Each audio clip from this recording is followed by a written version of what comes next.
Il est vrai que sur la chaîne, nous avons récemment parlé d'occulte, de mystique, de magique avec la série Agatha, mais également de l'épouvante, du gore, de l'horreur, avec notamment Terrifier et tous les autres projets en lien avec l'horreur qu'on pourrait évoquer.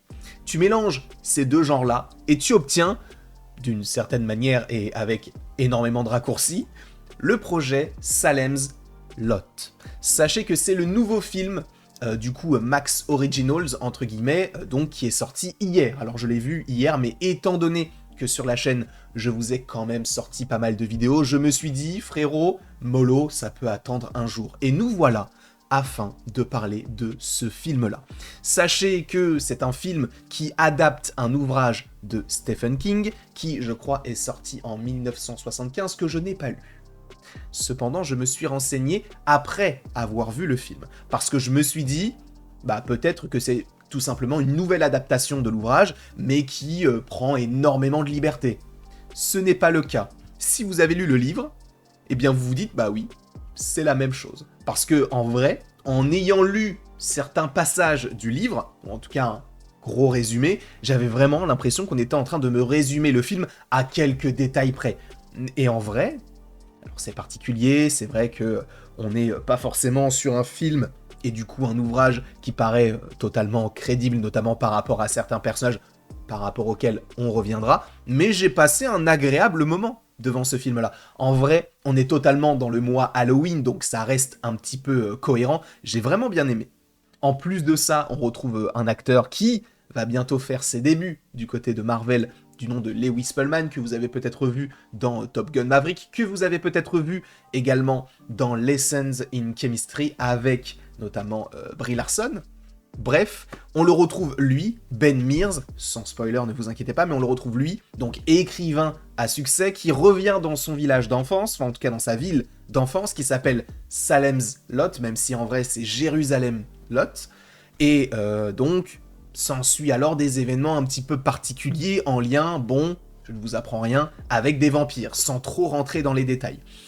Alors, au niveau de la réalisation, on est clairement sur un film classique. On est sur un film d'horreur qui ne va pas aller trop loin dans ce genre-là. On va rester... En fait, on n'est pas vraiment sur un film d'horreur, on est plus, on va dire, sur une sorte de film d'épouvante. On va de temps en temps avoir, oui, un petit côté horrifique, mais sans trop aller dans l'excès. On est vraiment sur... On a vraiment envie de raconter une histoire plus sur l'occulte que sur des créatures qui vont bouffer tout le monde. Et ça, pour le coup, c'est louable et je trouve que ça fonctionne plutôt bien dans le récit. Et j'aime bien le côté de... On va avoir une mini-équipe qui va se former avec des personnages qui, en vrai, ne se seraient jamais forcément rencontrés dans d'autres circonstances. On va avoir ce personnage-là, on va avoir notamment un enfant, une infirmière, un prof, un prêtre, bref. Ils vont tous finir par se regrouper, et ça fonctionne assez bien. Sachant, il faut le préciser, que ce film-là, donc Salem's Lot, était normalement prévu pour le cinéma, et forcé de constater qu'ils se sont dit, peut-être que ce n'est pas forcément l'endroit où voir ce projet, donc on va le mettre sur Max. Sachant, je le précise, que c'est un film New Line, donc une sorte de filiale de Warner Bros, si je ne dis pas de bêtises. En tout cas, ils nous ont proposé cette adaptation du roman de Stephen King, et je trouve que ça fonctionne très bien. Après, là on va rentrer dans une partie un petit peu plus spoiler.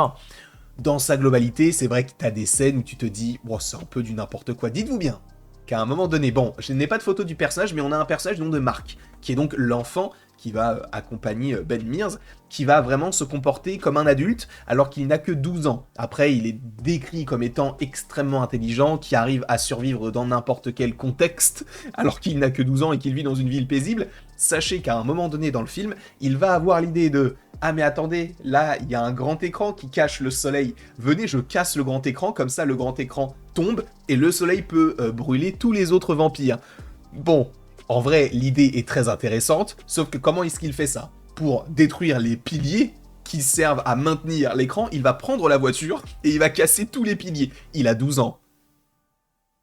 Attendez, je le répète en gros plan, il a 12 ans. Il va avoir l'idée de faire ça, il va avoir l'idée de prendre un pieu, il va...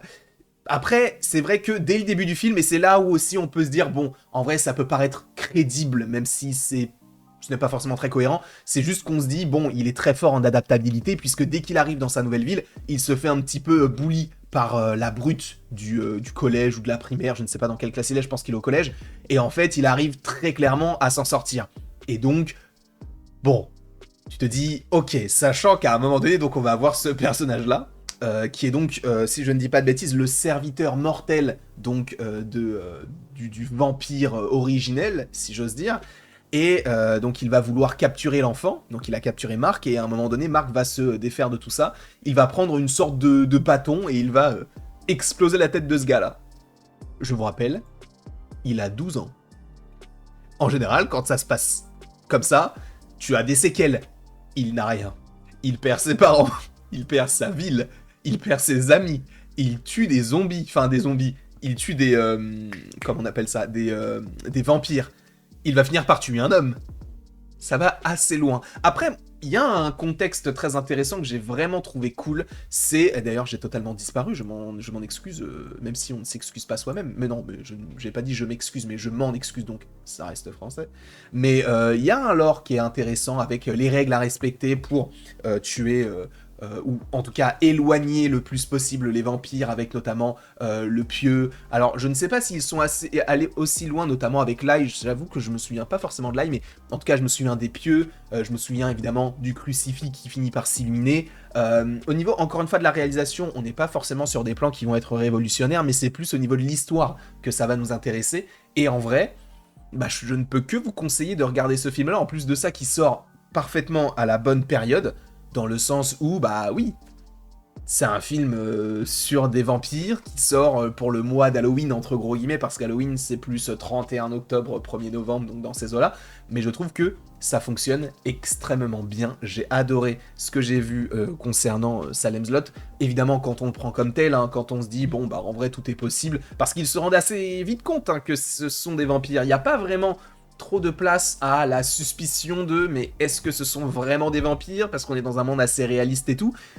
On a notamment le prof qui s'appelle, alors attendez, j'essaie de retrouver son nom, je crois que c'est Matt, qui lui, de son côté, va vite se rendre compte que oui, ce sont des vampires. Alors il est très lui lié à l'occulte et tout, donc ça permet d'avoir ce petit groupe qui va finir par survivre, sachant, alors attention, spoiler, notamment sur la fin du livre et la fin du film, mais elle est un petit peu différente, c'est-à-dire que oui, à la fin, on a bel et bien les deux survivants du livre dans le film, donc on a Ben et on a Marc, donc l'enfant et l'écrivain, et par la suite, on va, dans le livre en tout cas, avoir 1 an plus tard, pour après revenir dans le village pour tout brûler, pour vraiment éloigner les vampires, pour ne pas qu'ils prolifèrent. Et dans le film, on n'a pas cette scène-là. J'ai regardé, il n'y a pas de scène après le générique où on aurait pu se dire 1 an plus tard, etc. Ils ont vraiment pris le parti pris de ne pas aller aussi loin que ça, et juste dire, bon bah, on a tué les vampires, maintenant, on part. Et ça suffit, en vrai. Moi, j'ai passé un plutôt bon moment devant ce film-là. Il y a un bon casting, je trouve que ça reste cohérent. Il y a même, alors je ne me souviens plus du nom de l'actrice, mais celle qui joue Betty Applewhite dans Desperate Housewives, et voilà, qui joue l'infirmière. Bref, c'est plutôt sympathique. En tout cas, je ne peux que vous conseiller de regarder ce film-là. N'hésitez pas à me dire ce que vous en avez pensé dans les commentaires. N'hésitez pas non plus à aimer, à partager et à vous abonner, si ce n'est pas déjà le cas. Et après tout ceci, il ne me reste plus qu'à vous dire à la prochaine pour la prochaine. Et encore une fois, merci beaucoup à vous d'avoir été présents. J'ai bien envie de me renseigner d'autant plus sur les différents ouvrages qui ont été adaptés, enfin les différents ouvrages de Stephen King, pardon, qui ont été adaptés au grand écran. Alors, si je ne dis pas de bêtises, moi j'ai déjà vu The Mist, avec quand même pas mal d'acteurs de The Walking Dead, par ailleurs, puisqu'en même temps c'est la même personne qui s'occupait de la réalisation. Mais bref, en tout cas, j'ai bien envie de me renseigner là-dessus. N'hésitez pas dans les commentaires à me dire si vous aimeriez qu'on parle, en plus de ça, en ce mois d'octobre, de plus de films dans ce genre-là, notamment en lien avec Stephen King. Dites-moi tout ça et on regardera ça et on en fera la critique à mon humble échelle, encore une fois. Je ne suis pas forcément la personne la plus calée, mais j'avais quand même envie de vous donner mon avis.